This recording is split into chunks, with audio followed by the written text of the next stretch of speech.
Hello बच्चों, आप सभी लोगों का स्वागत है।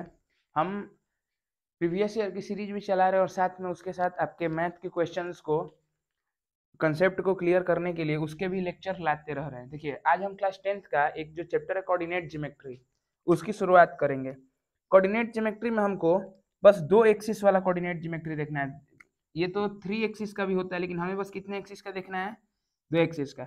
सबसे पहले मैं आपको एक ग्राफ की जानकारी दे रहा हूँ। देखिए, ग्राफ कुछ इस तरह होता है, आपने देखा होगा। इसमें 2 एक्सिस होते हैं, एक ये एक्सिस हो गया और एक ये वाला। अब सुनिए, इसको बोलते हैं हम लोग एक्स एक्सिस और इसको एक्स डैश। ये इंड वाले इंड को किससे डिनोट करते हैं? एक्स, और इसको एक्स डैश। ऊपर वाई और नीचे वाई डैश। जहां तक सिंबल की बात की जाए तो यहाँ पे होता है प्लस सिंबल, यहाँ पे होता है माइनस। वही वाई यहाँ पे प्लस होता है और यहाँ पे माइनस। उम्मीद है आपको इतना बातें समझ में आ रही होंगी। अब अच्छा, मैंने ये क्यों बताया? क्योंकि अब इस क्लास में आपको ये ग्राफ तो मुझे पढ़ाना है नहीं। मुझे क्या पढ़ाना है? आपको सीधे पॉइंट दे देगा इस तरह। जैसे अच्छा, आपको ये भी पता होगा कि ब्रैकेट में कभी भी लिखा जाता है तो पहले किसकी वैल्यू लिखा जाता है? एक्स का, और फिर किसका वैल्यू लिखा जाता है? वाई का। तो जो एक्स का वैल्यू लिखा जाता है इसे हम लोग क्या बोलते हैं? एब्सिसा। क्या बोलते हैं? एब्सिसा। एक्स के वैल्यू को मैथ की भाषा में क्या बोलते हैं? एब्सिसा। क्या बोलते हैं? एब्सिसा। और इसको क्या बोलते हैं? ऑर्डिनेट। क्या बोलते हैं? ऑर्डिनेट। उम्मीद है सब चीज फ्रेम में आ रहा होगा। मैं एक सेकंड के लिए बस चेक कर ले रहा हूँ सब चीज सही तरीके से फ्रेम में आ रहा है। बस ध्यान में देखिए। तो मैथ के इस वैल्यू को, एक्स के वैल्यू को क्या बोलते हैं ब्रैकेट के अंदर? एब्सिसा। और वाई के वैल्यू को ऑर्डिनेट। अब आपको ब्रैकेट में कहीं भी ऐसे 2,5 लिखा होगा और बोले कि एक्स का वैल्यू बताओ, तो आपको पता होगा कि जो वैल्यू पहले लिखा जाता है वो हमेशा किसका होता है? एक्स का। और जो बाद में लिखा जाता है वो किसका होता है? वाई का। तो उम्मीद है एक्स और वाई के वैल्यू में आपको कभी दिक्कत नहीं होगा। अब देखिए, इस ग्राफ पे ध्यान दीजिए। ग्राफ में इसको बोलते हैं फर्स्ट क्वाड्रेंट, इसको बोलते हैं सेकेंड क्वाड्रेंट, इसको बोलते हैं थर्ड क्वाड्रेंट, और इसको बोलते हैं फोर्थ क्वाड्रेंट। अब हम जस्ट कुछ मिनट में आप अब ये बताने के योग्य हो जाएंगे कि कोई भी पॉइंट सीधे किस क्वाड्रेंट का है। जैसे कोई भी पॉइंट का यहाँ पे आपको नाम दिया जाएगा 3,6, 2,-5, और ये आप तुरंत देखते ही बता देंगे कि ये किस क्वाड्रेंट में, फर्स्ट, सेकंड या थर्ड या फोर्थ। इसके ऐसे क्वेश्चन में हमें बोर्ड में देखने को मिल जाते हैं। तो किस क्वाड्रेंट में आप तुरंत बताने के योग्य हो जाएंगे। तो आपको वीडियो में अंत तक बने रहना है, आपको बहुत ही मजा आने वाला है। देखिए, जैसे फर्स्ट एक्सिस में बात की जाए तो पहले एक्स का वैल्यू लिखा जाता है। एक्स क्या है? प्लस, और वाई भी क्या है? प्लस। तो जब प्लस प्लस हो तो वो किस क्वाड्रेंट में होता है? फर्स्ट क्वाड्रेंट में। दूसरे क्वाड्रेंट में पहले वाई का वैल्यू लिखिए, एक्स का वैल्यू लिखिए माइनस, और वाई का वैल्यू लिखिए प्लस। जब माइनस प्लस हो तो किस क्वाड्रेंट में होता है? सेकेंड। फिर बात की जाए थर्ड क्वाड्रेंट में, तो एक्स का वैल्यू होता है माइनस और वाई का वैल्यू भी क्या होता है? माइनस। तो माइनस माइनस हो तो किस क्वाड्रेंट में होता है? थर्ड।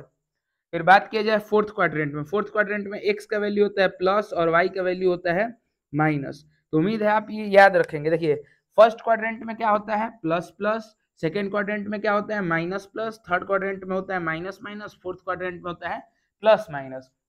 मेरे साथ आप बातों को नोट करते हुए चलेंगे तो आपको और भी ज्यादा मजा आएगा इस लेक्चर में। उम्मीद है सब चीज फ्रेम में आ रहा होगा, सब चीज आपको सही तरीके से दिख भी रहा होगा। ठीक है, अब सुनिए। आप अब इस तरह याद कर लेंगे कि पहले क्वाड्रेंट में क्या होता है? Plus plus. अब इसको मैं यूज करके दिखा रहा हूँ, जैसे मैंने इसी पॉइंट को बोला। तो देखिए, एक्स भी यहाँ पे प्लस है और वाई भी क्या है? प्लस है। तो प्लस प्लस किस क्वाड्रेंट में आता है? फर्स्ट क्वाड्रेंट में। एक्स क्या है? प्लस, और वाई क्या है? माइनस। तो प्लस माइनस कहाँ आता है? फोर्थ क्वाड्रेंट में। मान लीजिए -2, -5, तो एक्स भी माइनस, वाई भी माइनस, तो आप सीधे किस में बोल देंगे? थर्ड क्वाड्रेंट में। तो उम्मीद है आपको अब क्वाड्रेंट बताने में कोई दिक्कत नहीं होगा। एक बार फिर से, फर्स्ट क्वाड्रेंट में प्लस प्लस, इसका उल्टा किस में होता है? थर्ड में, माइनस माइनस। इसी तरह इसमें माइनस प्लस तो इसमें प्लस माइनस, या फिर ये ग्राफ आप याद कर सकते हैं। तो इस तरह आप कोऑर्डिनेट बताने में योग्य हो गए। लेकिन हमारा जो पहला एक्सरसाइज है क्लास 10th का, उसमें हमें पढ़ना है डिस्टेंस फार्मूला। अब मैं बस केवल पहले क्वाड्रेंट को ले रहा हूँ, उसी से फार्मूला देखिए आप किसी भी क्वाड्रेंट पे निकालें वो लगता है सब पे। जैसे मैं पहले बस सिंपल सा एक क्वाड्रेंट बना दे रहा हूँ। ये देखिए, ये हो गया वाई एक्सिस और ये हो गया एक्स, और मैं दोनों प्लस में ले रहा हूँ ताकि आपको डाउट नहीं। दोनों किस चीज में है? प्लस में। अब मेरे बातों को ध्यान से सुनिए। डिस्टेंस फॉर्मूला कहते हैं ना कि हम ग्राफ के ऊपर किसी भी 2 पॉइंट का दूरी बताए। जैसे ये एक पॉइंट ले लिया मैंने और ये एक पॉइंट ले लिया, ठीक। उम्मीद है आपको समझ में आ रहा होगा और सब चीज दिख रहा है बढ़िया तरीके से। सब देखिए, हमको क्या बताना है? ये पॉइंट को मान ले रहा हूं मैं ए। क्या मान ले रहा हूं? ए। और इस पॉइंट को क्या मान ले रहा हूं? बी। हमें बताना है ए बी। क्या बताना है? A B. अच्छा देखिए, हमें ए बी को बताना है तो हम इस तरह कुछ कर दे, ठीक है। चलिए, ये देखिए राइट एंगल ट्रायंगल बन गया। ये क्या बना, एक राइट एंगल ट्रायंगल, इसको मैं क्या बोल दे रहा हूँ, ओ, इसको मैं क्या बोल दे रहा हूँ, ओ। आपको समझ में आना चाहिए। अच्छा देखिए, देखिए मेरे बातों को ध्यान से सुनिए, एक सिंपल सा डेरिवेशन है, मैं क्या करा रहा हूँ आपको, distance formula, derivation of distance formula, derivation of distance formula, distance formula. ये आपका पहला एक्सरसाइज पूरा का पूरा कंप्लीटली इसी पे है, पूरा का पूरा कंप्लीटली इसी पे है। Derivation of distance formula, distance formula का डेरिवेशन कीजिए। तो देखिए, इस पॉइंट को मान लीजिए क्या है, y1, और ये ऊपर वाले को क्या मान लीजिए, y2, ये y का ही वैल्यू होगा यहाँ पे। इस पॉइंट को मान लीजिए x1 और इसको क्या मान लीजिए x2। मान लीजिए दिया है क्या, x1 कामा y1 इस डाटा के हिसाब से, और ये क्या दिया है x2 कामा y2। हमें तो अब यही पता लग रहा है, मतलब हमें a और b का बीच के दूरी बताना है, जिसके पोजीशन दिए गए कि a क्या है x1 कामा y1 और b क्या है x2 कामा y2। a क्या है x1 कामा y1 और b क्या है x2 कामा y2। उम्मीद है आपको मेरी बात एकदम समझ में आ रही है। हमको निकालना है ab, हमको क्या निकालना है, ab।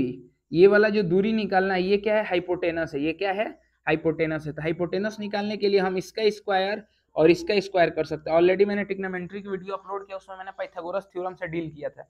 एक समय के लिए आप फिगर को थोड़ा तसल्ली से देखें, समझाते वक्त हो सकता है फिगर गंदा हो जाए, लेकिन आपको समझाने के लिए ये सब किया जा रहा है। अब देखिए, सब चीज आपको समझ में आ रहा होगा।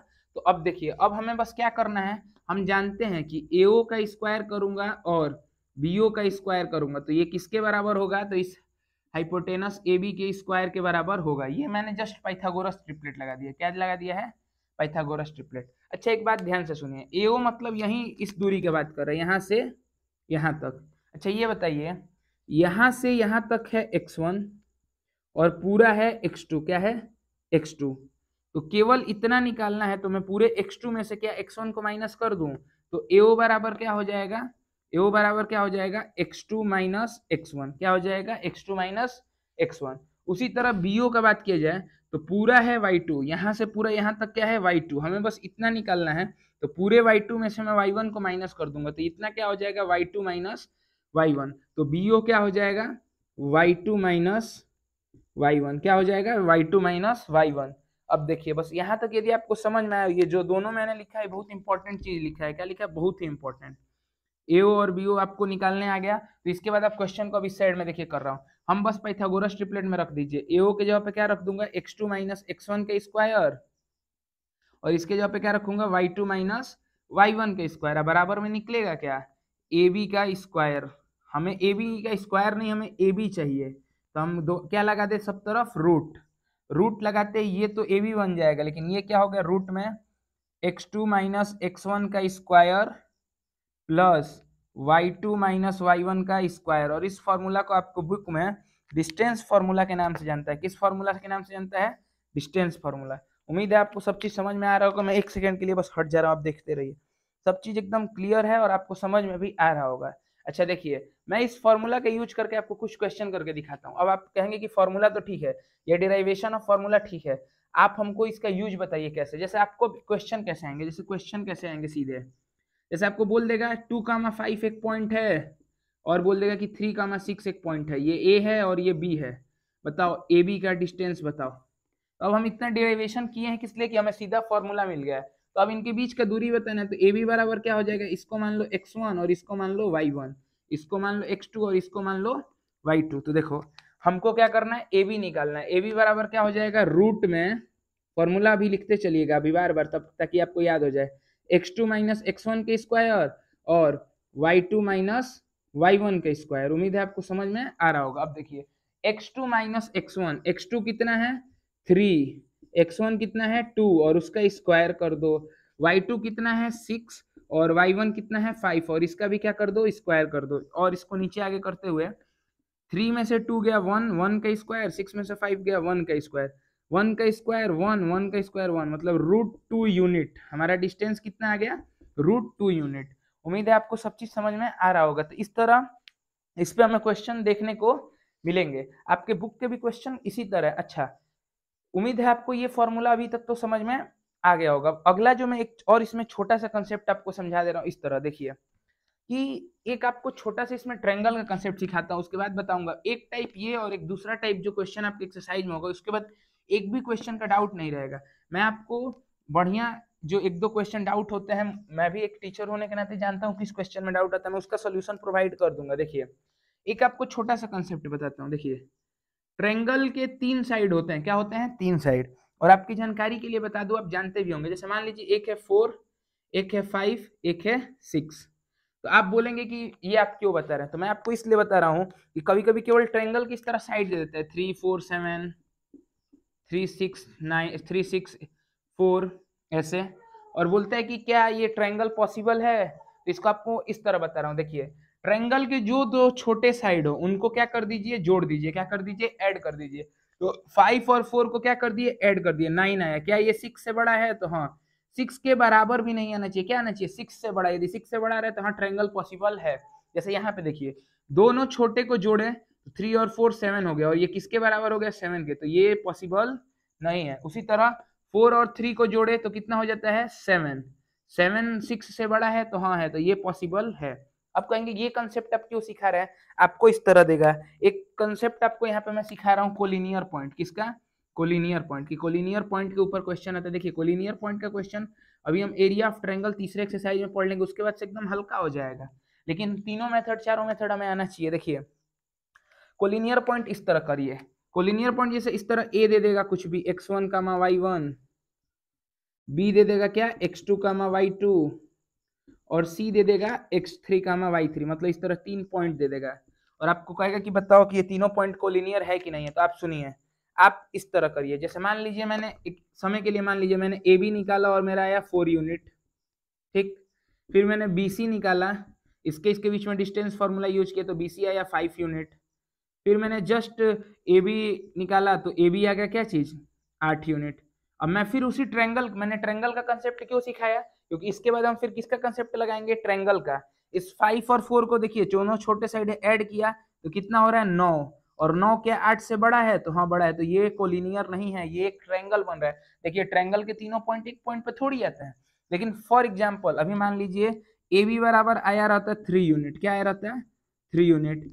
बी सी बराबर आया रहता है 4 यूनिट, ठीक। और आ जाता है ए सी बराबर 5 यूनिट, क्या आ जाता है? 5 यूनिट। अब देखिए दोनों छोटे वाले को ऐड करने पर 7 आ रहा है, जो बड़े वाले से बड़ा हो गया, तो ये ट्रायंगल एग्जिस्ट नहीं करता, ऐसा ट्रायंगल पॉसिबल नहीं है। ये तो मैंने आपको बहुत अच्छे तरीके से अभी ऊपर ट्रायंगल के एग्जांपल से समझाया था कि ऐसा कोई ट्रायंगल एग्जिस्ट नहीं करता है। तो उम्मीद है आपको समझ में आ रहा होगा। तो इतने इस दो कंसेप्ट, एक जो बस सिंपल डिस्टेंस निकालने का कंसेप्ट था, और दूसरा ये कोलिनियर पॉइंट का जो कंसेप्ट है, ये दोनों पढ़ने के बाद आपके मैथ का जो एक्सरसाइज है फर्स्ट एक्सरसाइज इस चैप्टर का, मतलब 7.1, वो तो कंप्लीटली हो जाएगा, उसमें कोई डाउट नहीं होगा। अगले एक्सरसाइज सेक्शन फार्मूला के ऊपर होगा, जिसका वीडियो आपको मिल जाएगा। अभी के लिए इतना ही, धन्यवाद।